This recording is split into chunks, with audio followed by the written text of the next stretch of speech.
what did we find in reality? What we find is Israeli nationals, American nationals, Colombian nationals, Janjaweeds, Senegalese, all of these mercenaries hired by the Saudi regime to come and kill Yemenis, because it's good for the Yemenis. They are there to restore hope, apparently, by getting mercenaries from all over the world to kill Yemenis. Okay.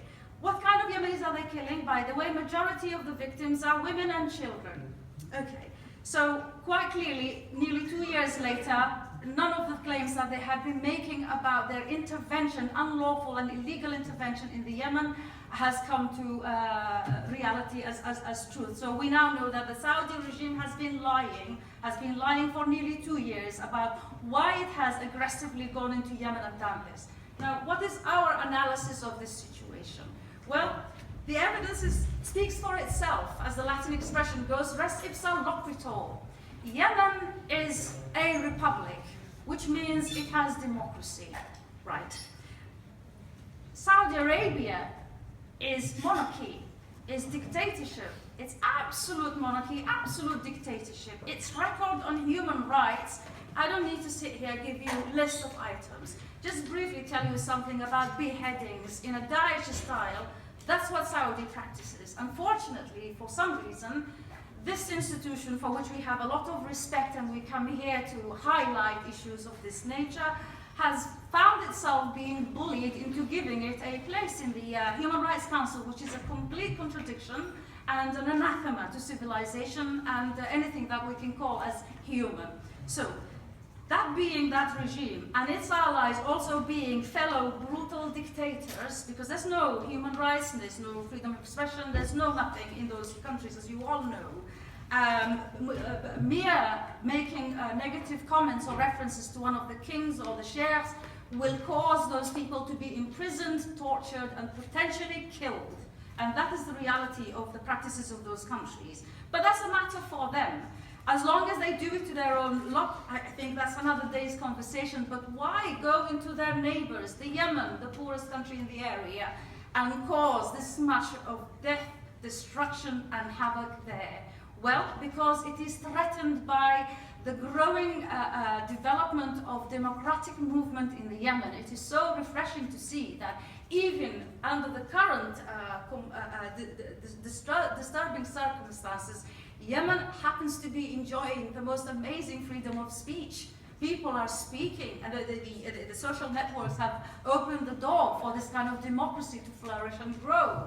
This is what's threatening the Saudi regime. And now we need to make also a distinction between the Saudi regime and its people, who are also downtrodden in terms of abuses of their rights. And of course, for women, they don't exist. And if they do exist, they are animals. In fact, there was, 4 weeks ago or thereabouts, a conference in Saudi Arabia by leading scholars there to debate whether women are animals or humans. I have the poster for that. Anyone interested in seeing that poster, please get in touch with me. I'll give it to you. Certainly, madam. And so it is quite a disturbing situation to be in. Now, we as people, I'm a British citizen. I'm from Britain. I know core values of my country is human rights and democracy. These are our core values. I believe that's the same core value for our partners in America and elsewhere in the world. Now, it seems to me that we have, in a most embarrassing way, compromised, in a most frightening way, our core values here in relation to this regime, because what we're doing is we're not only supplying it with weapons to commit these war crimes in the Yemen, we're also providing them logistics and intelligence, and so far have found it virtually impossible to step in and say, well, hang on, you can't hit a market in the Sarwah area 24 times by error. You can't hit a school in Sada 4 or 5 times by error. This is one of the Quran memorizing school that the Saudi regime hit. This was about a month ago, and this was a school for 6 to 8 year old boys and girls memorizing Quran. They were hit. A lot of them were killed.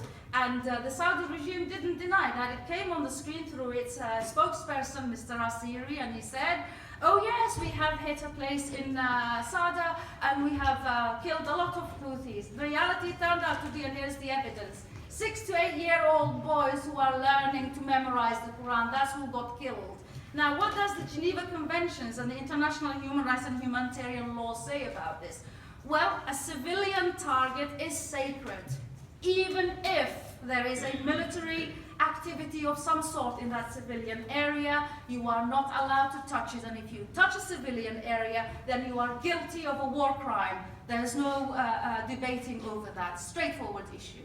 So, they've done hospitals. Médecins Sans Frontières is the most famous institution that we know about. It has been hit so many times, it was finally forced to say that it has to leave the Yemen and can't continue its work.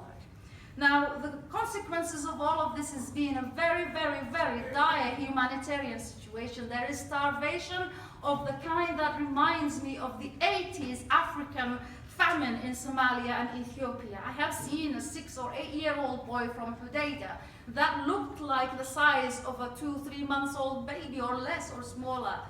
This is what's happening while we're sitting back here in the comfort of our homes. Ladies and gentlemen, something has to be done.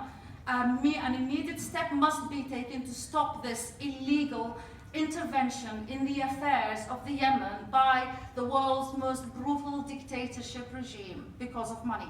Now, what else has happened in terms of why I'm saying this is very important now? The UN must respect itself. The Security Council must respect itself and stop this nonsense and step in and stop this ongoing genocide, war crimes, and crimes against humanity. In July this year, well, as you know, there was a bit of a power vacuum in the Yemen because of the situation that the Saudis have forced them in, because they were that close to choosing their own president when Mr. Hadi left the Yemen and escaped in women's clothing. And when the bombardment actually started, Mr. Hadi was on his way in women's clothing from Aden to Muscat to escape. And in fact, there is a famous video for him saying, well-known video, it became known as the Zagarna affair. He said he had no idea they were going to start the bombing campaign. So the Saudis to claim that they are restoring him under his instructions is a plain and simple lie, and the evidence is there to back it.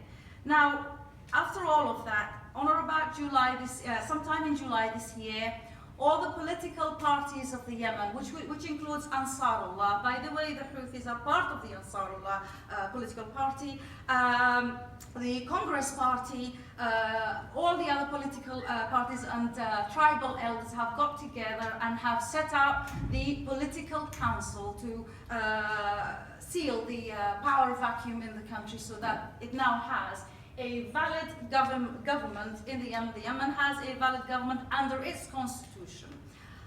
Under international law, that government must be recognized and given its status, which basically means, therefore, the continuation of this non-stop illegal action in relation to the Yemen. The commission of war crimes, genocide, and crimes against humanity must stop immediately if this institution is to have any respect in the world. As a lawyer, one of the things I want to share with you is this. If a point of law, if a piece of law is not enforced and not respected, over the years it becomes meaningless and it is very dangerous. Why? Why? Because today it's Yemen that's being ganged up on, destroyed and killed and done all of this to. Tomorrow it could be any one of you. The balance of power can turn over. And with life experience, I have seen how the Berlin Wall turned overnight.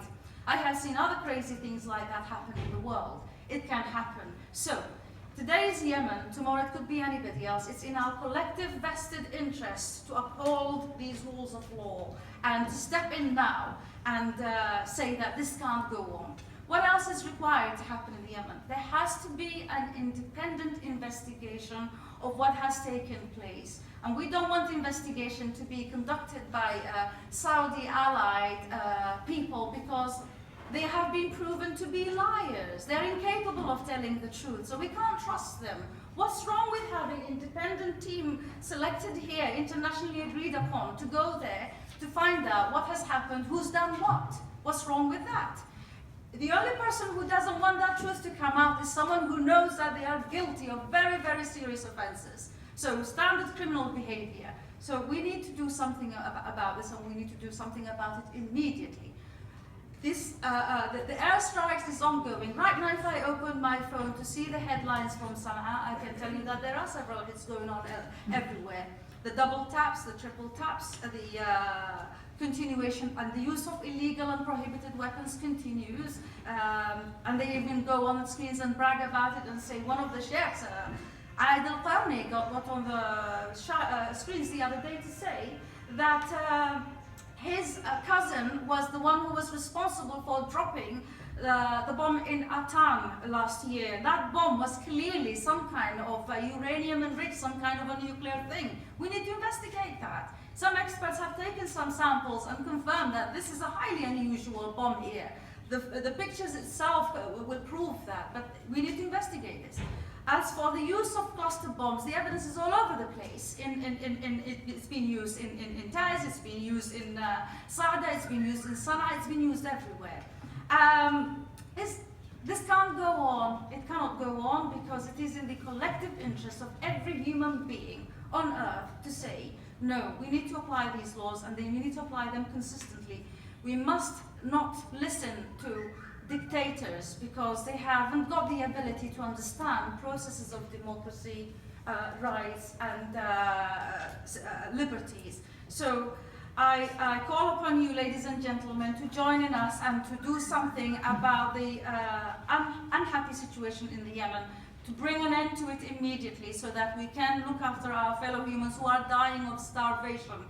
This action is as a result of the blockade, and the blockade itself is illegal, and it's leading to unnecessary deaths. Thank you very much, ladies and gentlemen.